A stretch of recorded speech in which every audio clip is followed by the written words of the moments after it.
ठीक। तो मतलब देखो, ब्राउज़र लॉन्च करने के लिए हमें दो चीज़ें रिक्वायर्ड होती हैं। फर्स्ट बताया होगा उन्होंने, सेलेनियम का सर्वर, सेलेनियम का जार एक आता है। ठीक। दूसरी चीज़, हमें जिस ब्राउज़र पे अपना कोड चलाना है, जिस ब्राउज़र को लॉन्च करना है, उसका EXE। ठीक। ये तो जो रिक्वायर्ड होती है हमें। अब ये सोचो, सेलेनियम की जार क्यों रिक्वायर्ड होती है? मालूम है, जो कोड सेलेनियम के हैं वो इस जार में लिखे गए हैं। मतलब ये सोचो कि आप अगर जावा की बात करें, अब जावा का स्ट्रिंग मेथड कैसे कॉल कर लेते हो आप? जावा का डेटा टाइप कैसे कॉल कर लेते हो आप? मालूम कैसे? ये लाइब्रेरी देख रहे हो आप, ये अगर मैं इसको डिलीट कर दूं तो आप कुछ नहीं कॉल कर पाओगे। इस लाइब्रेरी के अंदर देखो, इसको ओपन करोगे, देखोगे ना बहुत सारे जार पड़े हैं, ये जार फाइल्स हैं। इस जार फाइल के अंदर कोड लिखे पड़े हैं। अब वही कोड हम कॉल करते हैं, यूज़ करते हैं वही कोड। अब ऐसे ही ये जावा कोड है। अब हम कर मालूम है क्या होता है, जार फाइल कुछ होती नहीं है। जैसे कि हमने कुछ कोड लिखा, हम चाहते हैं कि ये कोड आप भी यूज़ करो, हम क्या करेंगे, अपने प्रोजेक्ट का जार बना लेंगे। उस जार फाइल को इनको दे देंगे। अब वो हमारा कोड यूज़ कर सकते हैं। उनको फिर से वो कोड बनाने की जरूरत नहीं पड़ेगी, बस उनको वो कॉल करना है। ठीक। जार फाइल में यही कोड पड़े होते हैं बस। और जार इसलिए बनाया जाता है कि हम किसी प्रोजेक्ट का मैं जार बनाऊं तो उसकी साइज़ कम हो जाती है। अगर ये प्रोजेक्ट अगर देखोगे कितनी साइज़ की होगी, यहाँ पे देखो, प्रॉपर्टीज़ में जाता हूँ यहाँ पे।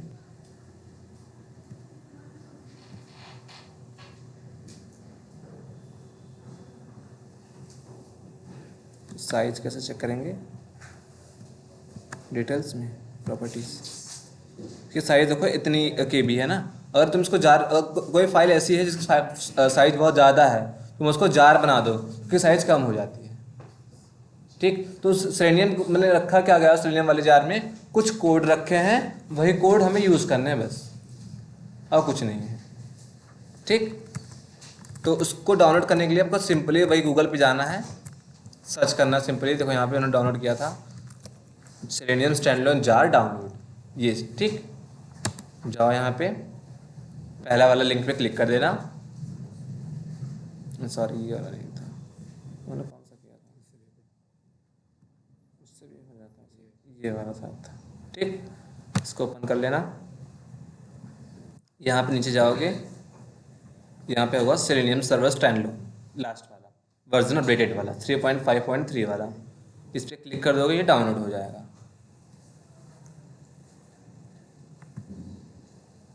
ठीक है, डाउनलोड हो रहा है। सेकेंड थिंग हमें चाहिए होगी, हमें जिस ब्राउज़र पे अपना कोड चलाना है, जिस ब्राउज़र को लॉन्च करना है, उसकी EXE। मतलब मुझे क्रोम ब्राउज़र लॉन्च करना है, मुझे सिंपली सर्च करना होगा डाउनलोड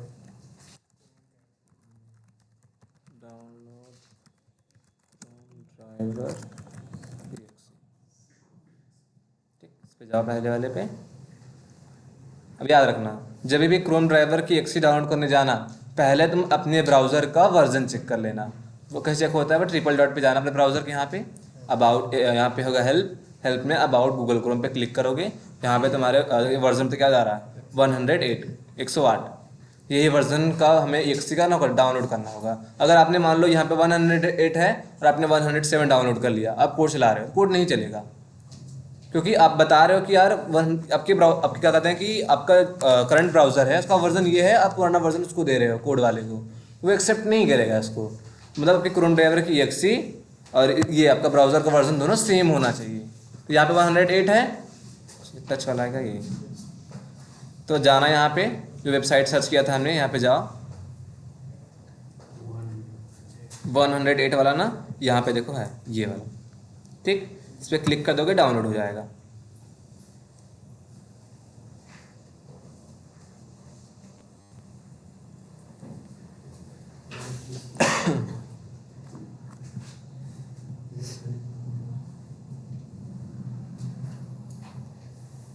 ठीक है। यहाँ पे विंडोज़ है अपना, देखो अब हमारे पास मल्टीपल OS होते हैं। लिनक्स एक OS होता है, मैक जो एप्पल वाले यूज़ करते हैं उनका OS होता है। हम विंडोज़ यूज़ कर रहे हैं तो हम ये वाला डाउनलोड करेंगे, ये क्रोम ड्राइवर _win32.zip। इस पर क्लिक करोगे तो डाउनलोड हो जाएगा जिप फाइल। ठीक।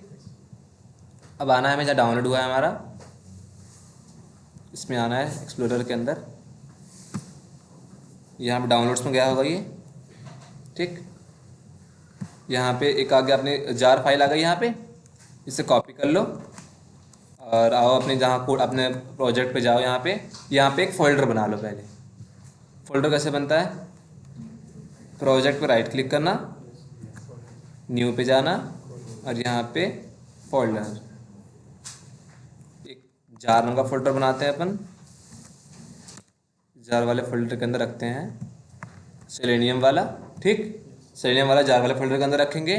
सेकेंड हम फोल्डर बनाएंगे एक ड्राइवर नाम का,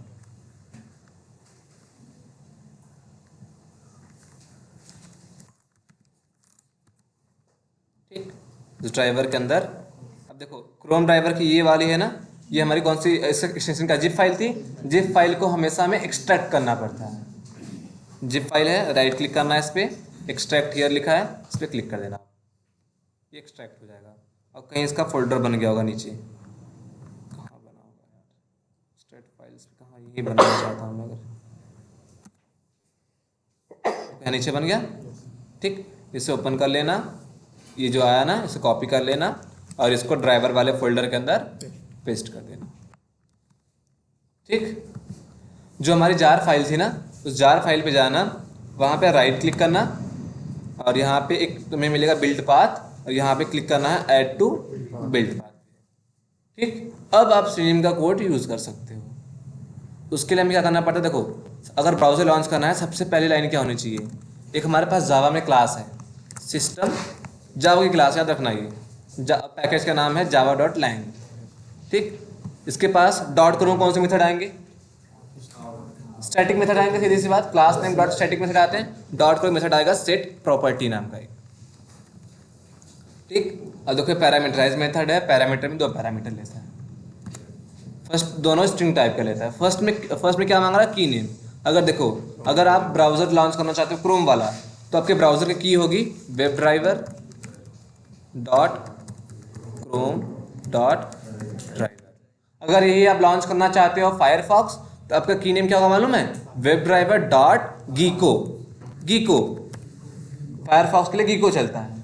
अगर आप फायरफॉक्स लॉन्च करना चाहते हो, web driver dot gecko dot driver. अगर ये आई करना चाहते हो इंटरनेट एक्सप्लोरर, तो यहाँ पे क्या लिखोगे, web driver dot I dot driver, ऐसे, ठीक। मान लो मुझे क्रोम लॉन्च करना है, मैं लिखूंगा क्या, क्रोम। माइक्रोसॉफ्ट एज का एज लिखेंगे बस, हाँ। अगर माइक्रोसॉफ्ट एज का करना है तो यहाँ पे EDG आई, वहाँ पे आई लिखेंगे एक्सप्लोरर के लिए, शायद बंद हो गया इंटरनेट एक्सप्लोरर, ठीक। सेकेंड पैरामीटर में हमें क्या देना पड़ता है, जो हमारी क्रोम ड्राइवर की जो हमारी EXE है, जो मैं ड्राइवर की EXE, उसका पाथ। तो इसका पाथ कैसे निकालोगे आप, उस EXE पे राइट क्लिक करना, प्रॉपर्टीज़ पे जाना आप, और यहाँ पे इसका पाथ आपको लोकेशन है ना, ये पूरा कॉपी कर लेना, ठीक। और स्ट्रिंग के अंदर इसी को कर देना है पेस्ट। कॉलम लगा देते हैं यहाँ पे, ठीक। सेकेंड थिंग, अब आपको लॉन्च करना है क्रोम ड्राइवर यहाँ पे, तो यहाँ पे क्या करना होगा, आपको क्रोम ड्राइवर को बनाना पड़ेगा क्या, ऑब्जेक्ट।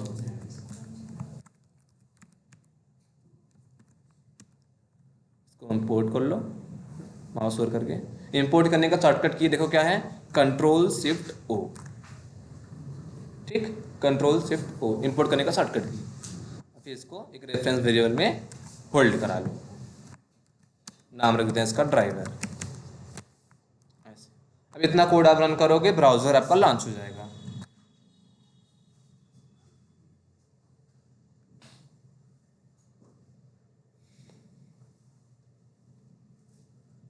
ठीक, ब्राउजर लॉन्च हो गया ऐसे ही।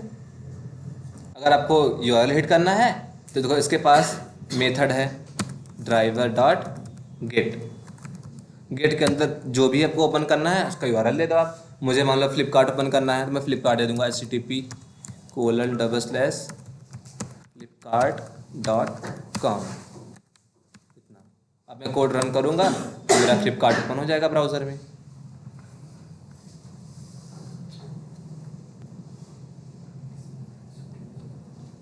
ठीक, आप यहाँ पे गेट मेथड के अंदर जो भी एप्लीकेशन का वो दोगे URL, वो एप्लीकेशन ओपन हो जाएगा। अमेजॉन का दोगे अमेजॉन का, फेसबुक का दोगे फेसबुक ओपन हो जाएगा, वो आपके ऊपर है।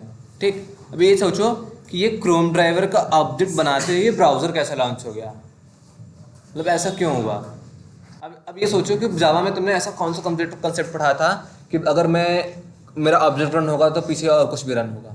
ऐसी कौन सी चीज़ थी जावा में आपने पढ़ा था? जैसे ही ऑब्जेक्ट बनेगा तो कुछ रन होगा, कंस्ट्रक्टर, याद है ना? जैसे ही ऑब्जेक्ट बनेगा वैसे ही क्या होगा, मेरा कंस्ट्रक्टर चल जाएगा।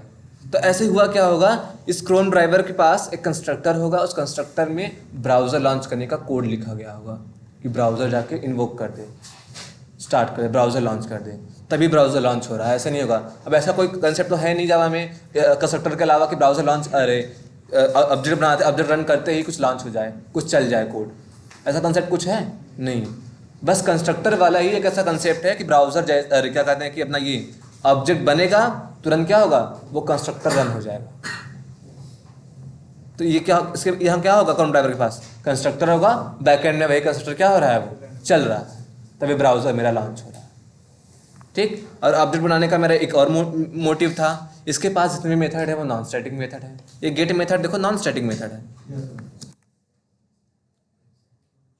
पता करने का देखो यहाँ पे अगर स्टैटिक होता ना, इस डॉट के ऊपर लिखा होता एस, रेड में, हाँ ठीक, नॉन स्टैटिक मेथड था इसके पास।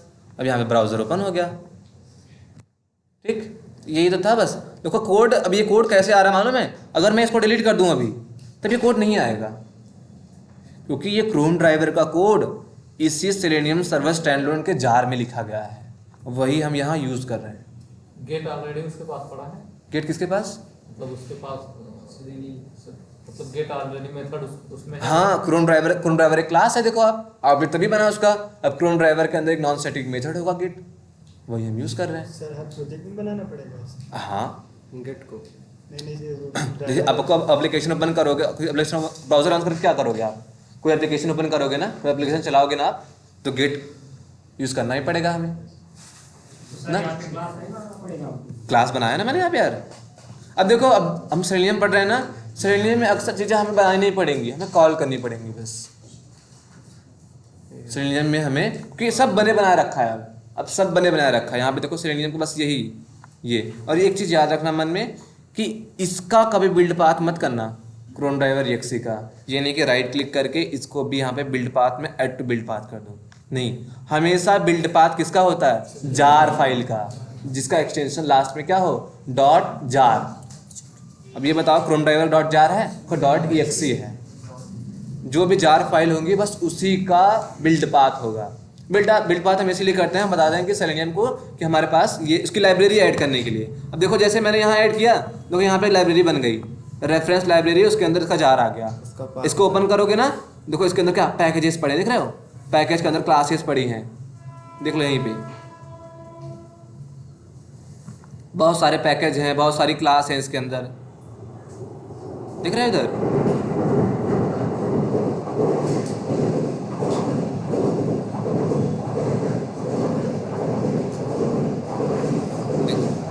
इसको ओपन नहीं कर सकते हैं वैसे पे, ठीक।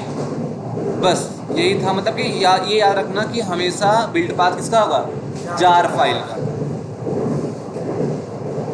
बंद करते हैं इसको। अब देखो जैसे कि मैं क्या करता हूँ, इसको बिल्ड पाथ से हटा देता हूँ, मान लो मैं इसी को बिल्ड पाथ से हटा देता हूँ। अभी देखो राइट क्लिक किया मैंने, बिल्ड पाथ में गया और यहाँ पे कॉन्फ़िगर में गया और मैं इसको डिलीट कर देता हूँ एक बार के लिए। इसमें जाना, लाइब्रेरीज में जाना, इस पर क्लिक करना और मैं इसको रिमूव कर दे रहा हूँ। देखो अप्लाई एंड क्लोज, देखो यहाँ पे बनी थी रेफरेंस लाइब्रेरी, वो हट गई। अब इक्लिप्स को नहीं मालूम कि आपने कोई यहाँ पे जा रखा है। अगर इक्लिप्स को बताना है कि मैंने कोई जा रखा है तो आपको उसका बिल्ड पाथ करना पड़ता है। अब यहाँ पे देखो, यहाँ पे एरर आने लगी। अब उसके पास जार है ही नहीं, सलीम को पता नहीं मेरे पास जार है, अब वो इसको कैसे इंपोर्ट करे, इसको कैसे चलाए, नहीं चला पाएगा ना। तो इसीलिए हमें अपने जार फाइल की हमेशा बिल्ड पाथ करना पड़ता है। राइट क्लिक करना जार फाइल पे, बिल्ड पाथ पे जाना और यहाँ पे कॉन्फ़िगर बिल्ड पाथ पे जाना। और अगर कोई पहली बार कर रहा है तो ऐड टू बिल्ड पाथ पहले आ जाता है। अगर आपने एक बार डिलीट करके किया, क्या करना, आपको क्लास पाथ पे क्लिक करना, ऐड जार्स पे, अपने प्रोजेक्ट ओपन करना, यहाँ पे किस में था, जार फाइल में, इसको ऐड करना, ओके पे क्लिक करना, बस।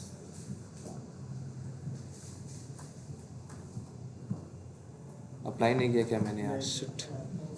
एक सेकंड जाओ।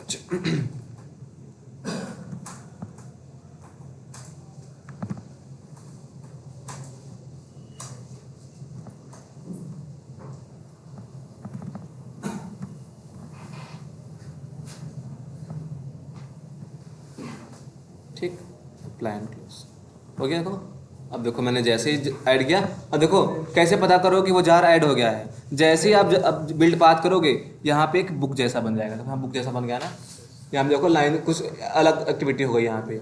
अगर मैं इसको हटा देना ऐसा नहीं बनेगा, खाली रहता है सर। जिसका भी बिल्ड पाथ करोगे वहाँ पे ऐसा बुक जैसा बन जाएगा। ये नहीं होता पड़ा था, ठीक है ठीक। और जिसका भी जार आपने ऐड किया वो रेफरेंस लाइब्रेरी के अंदर आ जाएगी, जिसके अंदर उसका कोड लिखा पड़ा है। सेलेनियम में, सेलेनियम कुछ है नहीं, सेलेनियम में पूरा कोड पड़ा। सेलेनियम के जार में बहुत सारे कोड लिखे पड़े हैं, वही कोड हमें यहाँ यूज़ करने हैं बस। ठीक, अब कोड हम कहाँ लिखेंगे? किसी ब्लॉक के अंदर। उसके लिए हमें अपनी क्लास मेथड बनाना पड़ेगा वैसे भी, तो इसलिए मैंने यहाँ पे क्लास बनाई है अपनी। और जावा क्या कहते हैं कि JVM बस एक ही मेथड जानता है, कौन सा? Main method. तो कोड बस उसी में रन होगा, इसलिए हमने यहाँ पे मेन मेथड बनाया। तो अगर ये कोई पूछे ये क्या है, तो ये बता देना। जो सिस्टम सेट प्रॉपर्टी में पहला आर्गूमेंट हमने दिया है, ये क्या मालूम है? ये आपके ड्राइवर की क्या है? एक की है, की नेम है आपके ब्राउज़र का की नेम है। ये फर्स्ट पैरामीटर में सिस्टम सेट प्रॉपर्टी में जो देते हो आप, ये आपके ब्राउज़र का की नेम है और उसकी वैल्यू उसका पाथ, उस ब्राउज़र का ड्राइवर का पाथ। बस इंटरव्यू में हम अगर हमसे कोई पूछे कि how do you launch browser, explain हम ऐसे ही करते हैं। Firstly we have to create firstly in a Java having a method in a Java having a class that is system. It has a static method that is what? Set property. It is a parameterized method. As a first parameter, we have to pass webdriver.chrome.driver in a string format, and as a second parameter, we have to pass our driver.exe path in a string format. Then further, we have to create object of Chrome driver. Then it will launch the browser. If you want to hit the URL, then Chrome driver has a non-static method that is get.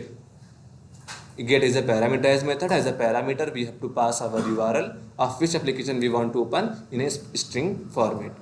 Then we can launch browser and we can open our application. यही इतना। देखो English में कुछ लिखना कुछ है नहीं यार। जैसे स्टेप देखो, मैंने स्टेप क्या फॉलो किया? सिस्टम वाली मैंने, अगर मैं शुरू में ऐसे किया ना, सिस्टम वाली क्लास को क्या किया मैंने? यूज़ किया, उसके पास डॉट किया, सेटिंग मेथड आया, सेट प्रॉपर्टी, पैरामीटराइज मेथड था। फर्स्ट पैरामीटर मैंने क्या पास किया? ये की नेम पास किया। सेकंड पैरामीटर मैंने वैल्यू पास की। फिर मैंने क्रोम ड्राइवर का ऑब्जेक्ट बनाया। फिर ब्राउजर लॉन्च हो गया अपने से, और गेट मेथड था इसके साथ जो कि यूआरएल हिट करता है। यही तो लिखना है इंग्लिश में हमें। अब तो इंग्लिश ट्रांसलेशन आता ही है ना। ज़्यादातर क्या प्रेजेंट इंडिफिनिटी बोला है मैंने यहाँ पे, अब कोई तो बोला ही नहीं। तो एक काम करना, अब टेंशन मत, अगर किसी समझ में नहीं आया हो तो राहुल सर फिर से बताएंगे इसको, अभी राहुल सर भी बताएंगे। ठीक, तो अगर समझ में आ गया होगा तो नोट्स में इसको ट्राई करना इंग्लिश लिखने के लिए। क्वेश्चन लिख लेना कि how do you launch browser, एक क्वेश्चन, फिर इसके अंदर जो लिख सकते हो इस बारे में स्टेप बाय स्टेप लिखना है, तो बस और क्या। ठीक सर, जैसे अगर सेकेंड सेलिना का जो मेथड है उसमें, जो प्रोजेक्ट है, अगर उसमें लॉन्च करना हो फिर से, तो हाँ, तो ये ड्राइवर जार फोल्डर दोनों वहाँ रख लेना, और इसका क्या करना, बिल्ड पाथ कर लेना, और क्या अब यही मेथड यूज़ कर लेना है, सेम लाइन आपको। मतलब जो भी पैकेज में, हाँ, पैकेज में नहीं, हाँ, एक देखो, एक प्रोजेक्ट में सेलियम सर्वर स्टैंडर्ड का एक ही बार क्या होगा, बिल्ड पाथ होगा एक प्रोजेक्ट के अंदर। जैसे कि मेरा एक प्रोजेक्ट है यहाँ पे, अब मान लो कि मैं यहाँ पे दूसरा पैकेज बना रहा हूँ, मान लो इंस्टॉलेशन था और समथिंग बना रहा हूँ XYZ। ठीक, अब मान लो कि इसके अंदर भी मुझे ब्राउज़र लॉन्च करना है। एक क्लास बना लेता हूँ यहीं पे ABC नाम का। मान लो यहाँ पे मुझे ब्राउज़र लॉन्च करना है। अब देखो इस प्रोजेक्ट में सेलियम सर्वर का कोड पहले से पड़ा है, क्योंकि हमने उसका बिल्ड पाथ पहले से किया था। बस आपको अगर फिर से ब्राउज़र लॉन्च करना है इस वाली क्लास के अंदर, वही सिस्टम डॉट सेट प्रॉपर्टी, ठीक, वही की नेम में web driver dot Chrome dot driver,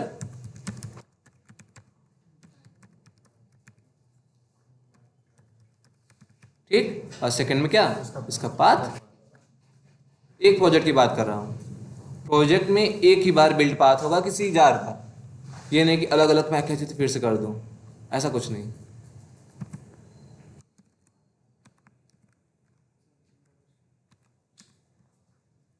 नीचे क्रोम ड्राइवर का ऑब्जेक्ट बना दो, ब्राउजर ऑल्सो होगा इस पैकेज के लिए भी।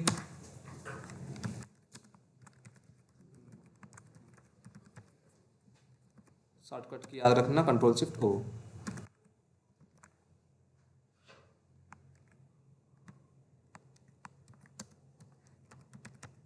ठीक, मान लो इसमें ओपन करना चाहता हूं मैं अमेजोन।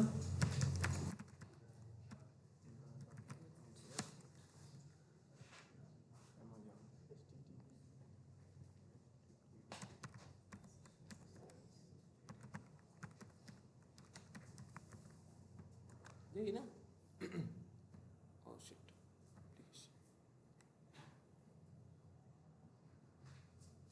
ब्राउजर लॉन्च हुआ, इसमें अमेजोन ओपन हो जाएगा। प्रोजेक्ट अब अलग अलग प्रोजेक्ट रहेगा तब भाई वहाँ तुम बिल्ड पाथ में करना पड़ेगा। इस प्रोजेक्ट के लिए एक बार बिल्ड पाथ होगा, इसके लिए भी एक बार बिल्ड पाथ होगा, इसके लिए भी एक बार बिल्ड पाथ होगा, एक बार बिल्ड पाथ होगा। हाँ, अलग हर एक प्रोजेक्ट में एक बार बिल्ड पाथ करना पड़ेगा तुम्हें, तभी इस क्लिप्स पता चलेगा कि इस प्रोजेक्ट पता चलेगा कि मेरे पास कोई जार पड़ी है। ठीक, चलो हाँ क्रोम ड्राइवर रखना पड़ेगा ना, तो उसको पाथ कैसे निकालोगे आप? एक बार रख लिया, ये रख लिया ना, अगर आपने इस प्रोजेक्ट के लिए हाँ रख लिया, अब ये सभी क्लास सभी पैकेज के लिए अप्लाई होगा, इसका पाथ निकाल के। हाँ इसी प्रोजेक्ट के लिए। अब अच्छा ये बताओ आप, मैं इस प्रोजेक्ट में हूँ सेलेनियम इंस्टॉलेशन वाले में, अब क्या मैंने इसमें क्लास बनाई इंस्टॉलेशन वाली, मान लो यहाँ पे क्लास बनाई मैंने लॉन्च ब्राउजर, क्या मैं इस क्लास को इस सेकंड सैलरी वाले पैकेज क्या कहते हैं कि प्रोजेक्ट में यूज़ कर सकता हूँ? स्कोप ही नहीं है ना। सेम थिंग वही अप्लाई यहाँ भी हो रही है यार ना। बस ठीक है, फिर प्रैक्टिस करो आप लोग।